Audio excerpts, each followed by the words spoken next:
नमस्कार दोस्तों, GS with GD के आज के इस वीडियो में हम राष्ट्रपति के बचे हुए शेष शक्तियों के बारे में जानेंगे। पिछले वीडियो में हमने राष्ट्रपति की वित्तीय शक्तियां और कार्यपालिका शक्तियां बताई थी। आज के वीडियो में हम बात करेंगे राष्ट्रपति की न्यायिक शक्तियों की, कि राष्ट्रपति के पास किस किस बात की न्यायिक शक्तियां हैं। राष्ट्रपति किसी अपराधी को क्षमा प्रदान कर सकता है, उसे दंड को स्थगित करने या दंड को कम करने का भी अधिकार है। राष्ट्रपति के पास इस बात का अधिकार होता है कि वो किसी अपराधी के अपराध को क्षमा कर सकता है, उसके दंड को स्थगित कर सकता है अथवा उसके दंड को कम कर सकता है। मृत्युदंड या सैनिक न्यायालय द्वारा दिए गए दंड को भी उसे क्षमा, परिहार या लघुकरण की शक्ति प्राप्त होती है। अगर कोई दंड मृत्युदंड हो या सैनिक न्यायालय द्वारा दिया गया हो तो भी राष्ट्रपति के पास इस बात का अधिकार होता है कि वह इसे क्षमा कर सके, परिहार कर सके अथवा इसका लघुकरण कर सके। उच्चतम न्यायालय और उच्च न्यायालय के न्यायाधीशों की नियुक्ति करने का अधिकार भी राष्ट्रपति के पास होता है। आर्टिकल 124 में अनुच्छेद 124 इस बात की व्यवस्था करता है कि राष्ट्रपति उच्चतम न्यायालय के न्यायाधीश की नियुक्ति करेगा। अब हम आते हैं राष्ट्रपति के राज्यों से संबंधित अधिकारों के बारे में। राज्यपाल को अधिकार है कि वह राष्ट्रपति की स्वीकृति के लिए किसी विधेयक को अपने पास रख सकता है। राज्यपाल को इस बात का अधिकार दिया गया है कि वह किसी भी विधेयक को राष्ट्रपति की स्वीकृति के लिए अपने पास रख सके। यानी राज्यों से संबंधित अधिकारों पर भी राष्ट्रपति का अधिकार होता है। राज्यों के वित्त के संबंध में भी कुछ अधिकार राष्ट्रपति को प्राप्त है। अब हम अगर चर्चा करेंगे तो राष्ट्रपति के पास एक बहुत बड़ी पावर होती है जिसे कहा जाता है वीटो पावर। और राष्ट्रपति को यह वीटो पावर 3 प्रकार का मिलता है। एक पहला, जिसे पूर्ण वीटो कहते हैं। किसी विधेयक की अनुमति देने से अगर राष्ट्रपति इनकार कर देता है तो उसे पूर्ण वीटो कहा जाता है। राष्ट्रपति अगर किसी भी विधेयक को अपनी पूर्ण अनुमति देने से पूर्णतया इनकार कर दे तो उसे पूर्ण वीटो कहा जाता है। और ऐसा राष्ट्रपति केवल अल्पमत की सरकार अगर प्रभावी हो तो ही ऐसा कर सकता है। दूसरा वीटो इसके पास है निलंबनकारी वीटो। जब राष्ट्रपति किसी भी विधेयक को अनुमति देने से पूर्व इसे संसद को लौटा दे, जब इसे वो संसद को लौटा देता है तो इसे निलंबनकारी वीटो कहा जाता है। हालांकि अगर संसद दोबारा इसे पारित करके भेजती है तब राष्ट्रपति उस पर अपनी अनुमति देने के लिए बाध्य है। तो अभी तक हम 2 प्रकार का वीटो पढ़े हैं। एक पूर्ण वीटो जिसमें राष्ट्रपति अपनी अनुमति देने से इनकार कर सकता है और ऐसा वो तब कर सकता है जब अल्पमत की सरकार हो। निलंबनकारी वीटो ऐसे वीटो को कहते हैं जिसमें राष्ट्रपति किसी विधेयक को अनुमति देने से पूर्व उसे संसद के पास लौटा दे कि आप इस पर एक बार फिर से पुनर्विचार कर लीजिए। और तीसरा वीटो राष्ट्रपति के पास होता है जेबी वीटो। ऐसा वीटो, इसे पॉकेट वीटो भी कहते हैं। जेब यानी कि पॉकेट।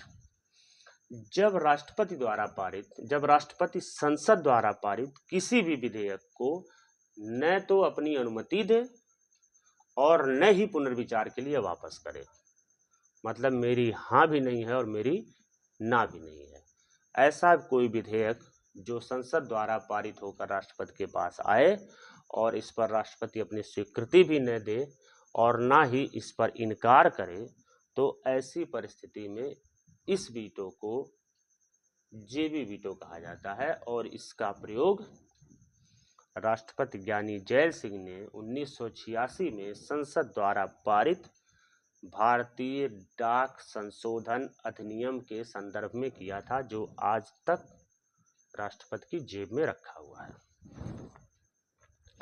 राष्ट्रपति के पास कुछ सलाहकारी शक्तियां होती हैं।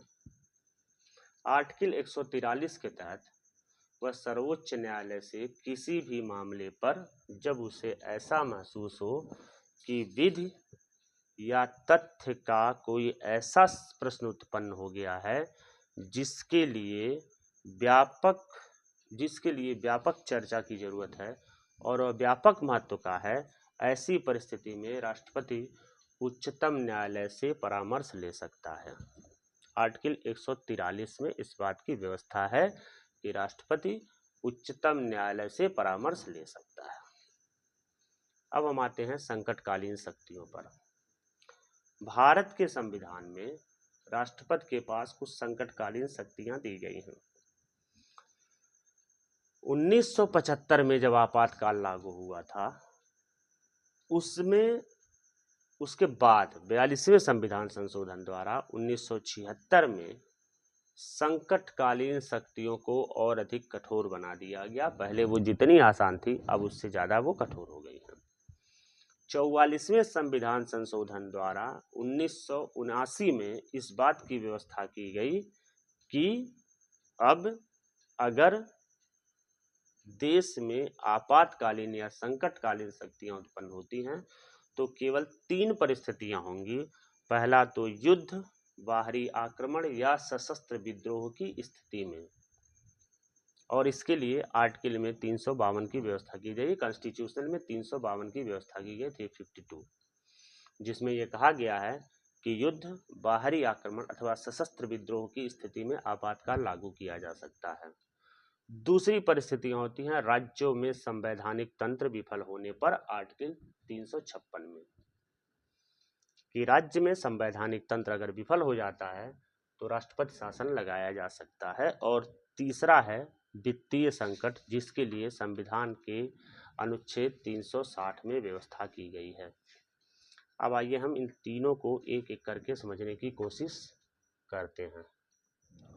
जैसे युद्ध, बाहरी आक्रमण या सशस्त्र विद्रोह के आधार पर, यदि युद्ध, बाहरी आक्रमण या सशस्त्र विद्रोह के कारण भारत या उसके किसी भूभाग पर वहां की शांति व्यवस्था के नष्ट होने का खतरा है, तो ऐसी परिस्थिति में आपातकाल लगाया जा सकता है। यह आपातकाल संपूर्ण भारत पर या उस संबंधित भूभाग पर लगाया जा सकता है और संसद की स्वीकृति मिले या न मिले, इसे 2 माह तक प्रवर्तन में रखा जा सकता है। यानी कि युद्ध, बाहरी आक्रमण या सशस्त्र विद्रोह होने की कंडीशन में आपातकाल को संसद की मंजूरी मिले अथवा न मिले तो भी इसे 2 माह तक प्रवर्तन में रखा जा सकता है। और अगर संसद की स्वीकृति मिल जाती है तो जब तक संसद की स्वीकृति हो तब तक इसे बढ़ाया जा सकता है। यानी कि युद्ध, बाहरी आक्रमण या सशस्त्र विद्रोह की कंडीशन में अगर आपातकाल लागू होता है तो संसद की मंजूरी के बिना 2 माह तक, और संसद की मंजूरी मिलने के बाद ये जब तक संसद चाहेगी तब तक ये प्रवर्तन में रह सकता है। 44वें संविधान संशोधन द्वारा इसमें कुछ संशोधन कर दिया गया जो इस आपातकाल में 352 में, और ये कहा गया कि केवल आंतरिक अशांति के आधार पर आपातकाल घोषित नहीं किया जा सकता। यह व्यवस्था इसलिए की गई क्योंकि 75 का हश्र सभी ने देखा था।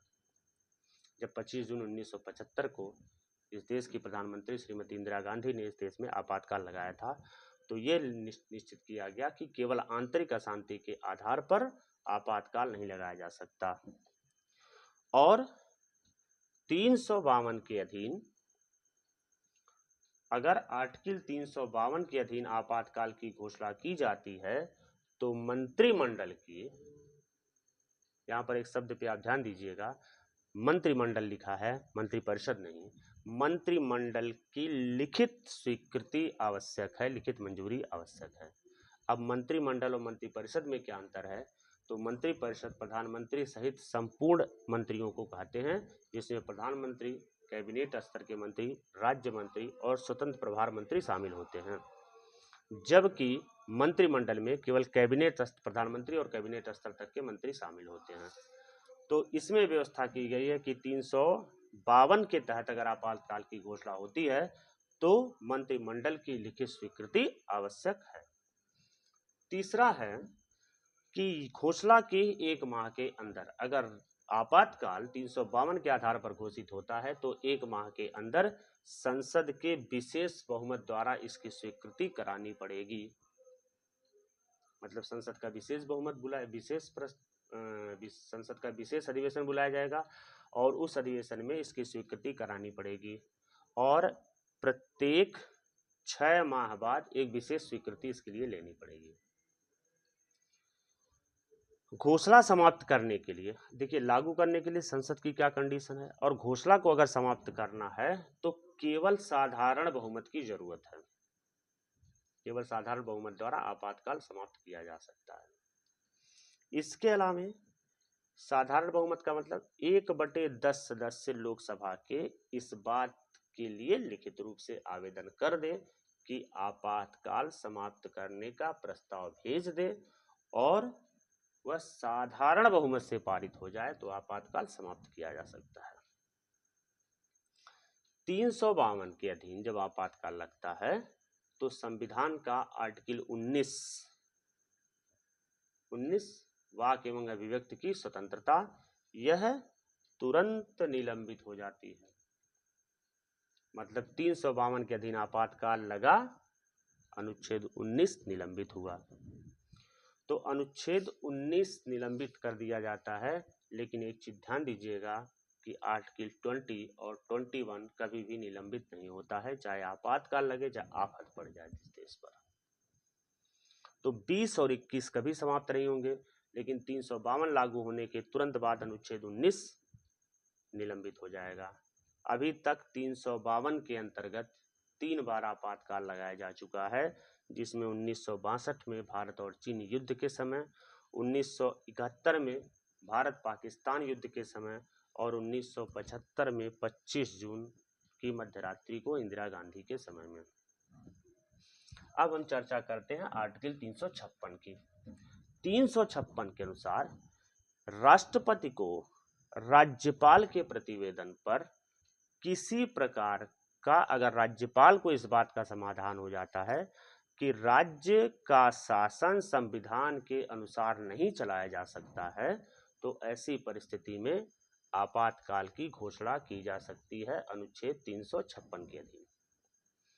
और अगर संसद यह प्रस्ताव पारित कर दे एक बार, तो यह 356 यानी राष्ट्रपति शासन 6 मास तक प्रवर्तन में रहता है। लेकिन 44वें संविधान संशोधन द्वारा इसमें व्यवस्था कर दी गई कि पहले 44वें संविधान संशोधन से पूर्व की स्थिति यह थी कि 3 साल तक प्रवर्तन में रहता था। 44वें संविधान संशोधन द्वारा इस बात की व्यवस्था कर दी गई कि 6 मास तक प्रवर्तन में रहेगा और इसे अधिकतम 1 वर्ष तक के लिए ही किया जा सकता है। और अगर इसमें और वृद्धि करनी है किसी कारण से कि 1 वर्ष से अधिक के समय तक आपातकाल लगाया जाना जरूरी है, तो ऐसी परिस्थिति में चुनाव आयोग को इस बात को लिख करके देना पड़ेगा कि अभी परिस्थितियां ऐसी नहीं हैं जिससे राज्यों में चुनाव करवाए जा सके। तो अगर राज्य पे संवैधानिक तंत्र विफल हो गया है, 356 लागू है, तो वह 6 मास तक प्रवर्तन में रहेगा, 1 साल तक प्रवर्तन में रहेगा। अगर उससे ज़्यादा प्रवर्तन करना है इसका, तो चुनाव आयोग को इस बात के लिए लिखित रूप से देना पड़ेगा कि राज्यों में अभी संवैधानिक तंत्र विफल है और चुनाव नहीं करवाए जा सकते हैं। ऐसी स्थिति में अधिकतम 3 वर्ष तक के लिए इसे बढ़ाया जा सकता है। ठीक है, अब हम चर्चा करते हैं वित्तीय आपात की। अनुच्छेद 360 इस बात की व्यवस्था करता है कि जब राष्ट्रपति को विश्वास हो जाए कि ऐसी परिस्थितियां उत्पन्न हो गई हैं जिसमें भारत की वित्तीय स्थायित्व को खतरा है, तो ऐसी परिस्थिति में आपातकाल लागू किया जा सकता है। और इस संकट की अवधि में राष्ट्रपति को इस बात का अधिकार होता है कि वह राज्य और केंद्र के सभी प्रकार के वित्तीय खर्चों में कटौती कर सके। और राष्ट्रपति की यह जो शक्तियां हैं, अभी तक इस बात का सौभाग्य मनाया जाना चाहिए कि भारत में वित्तीय आपातकाल अभी तक लागू नहीं किया गया है। अभी तक की जो 3 वीडियो में, पिछले 3 वीडियो में आज को जोड़ करके पिछले और 2 वीडियो में हमने जो राष्ट्रपति के अधिकारों के बारे में बात की थी, राष्ट्रपति के कर्तव्यों के बारे में बात की थी, तो आइए हम उसका एक मूल्यांकन करते हैं। संकटकालीन परिस्थितियों की कुछ स्थितियों में आलोचना की जाती है, जैसे कि संकटकालीन परिस्थितियों में राष्ट्रपति तानाशाह बन सकता है, नहीं बन सकता है? बन सकता है। राष्ट्रपति तानाशाह बन सकता है अगर संकटकाल की परिस्थिति हो तो। दूसरा, इससे जो है संघात्मक रूप का ह्रास होता है। भारत राज्यों का एक संघ है। संवैधानिक तंत्र विफल होने पर या युद्ध काल की घोषणा होने पर या वित्तीय आपातकाल लागू होने पर राज्यों में केंद्र का हस्तक्षेप बढ़ जाता है और इस कारण से जो हमारी संघ की व्यवस्था है, आर्टिकल 1 भारत राज्यों का एक संघ है, वह प्रभावी होता है।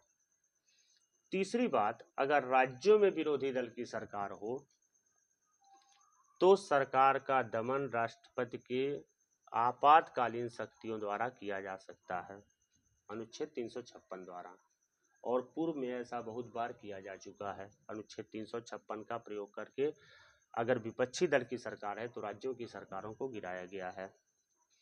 राज्यों में अगर वित्तीय स्वायत्तता, जो वित्तीय स्वायत्तता है राज्यों की, उसे 360 के नाम पर राष्ट्रपति चाहे तो समाप्त कर सकता है कि भैया 360 लागू है, वित्तीय स्थिति में आपकी कटौती की जा रही है।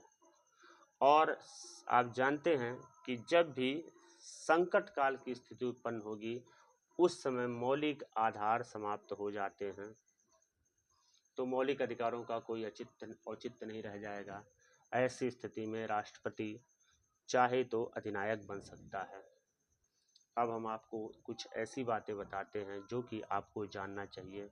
जैसे भारत के पहले राष्ट्रपति डॉक्टर राजेंद्र प्रसाद एकमात्र ऐसे राष्ट्रपति हैं जो लगातार 2 कार्यकाल के लिए राष्ट्रपति बने थे।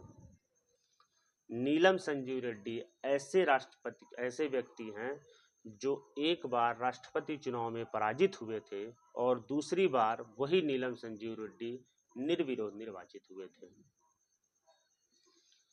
बीबी गिरी एकमात्र ऐसे राष्ट्रपति हैं जिनके निर्वाचन की घोषणा द्वितीय चक्र की मतगणना के बाद की गई। जैसे हमने एकल संक्रमणीय मत बताया था पीछे आपको, उस आधार पर दूसरे चक्र की मतगणना के बाद बीबी गिरी को विजेता घोषित किया गया था। और भारत में अभी तक 3 बार कार्यवाहक राष्ट्रपति बने हैं। बीबी गिरी एक बार न्यायमूर्ति मोहम्मद हिदायतुल्लाह और एक बार बीडी जत्ती। तो अभी तक भारत में 3 बार कार्यकारी राष्ट्रपति की नियुक्ति की गई है। राष्ट्रपति के बारे में 3 वीडियो में हमने समाहित करने की कोशिश की। हम इस बात का विश्वास रखते हैं कि आपको वीडियो पसंद आया होगा, और अगर आपको ये वीडियो पसंद आया हो तो हमारा मुफ्त में सहयोग करिए, ज़्यादा से ज़्यादा शेयर करिए और ज़्यादा से ज़्यादा लाइक करिए, ज़्यादा से ज़्यादा सब्सक्राइब करिए। इस प्रकार आप हमारी मदद मुफ्त में कर सकते हैं और दूसरों को ज्ञान देने में भी उसकी मदद कर सकते हैं। हमारे अगले वीडियो तक के लिए नमस्कार।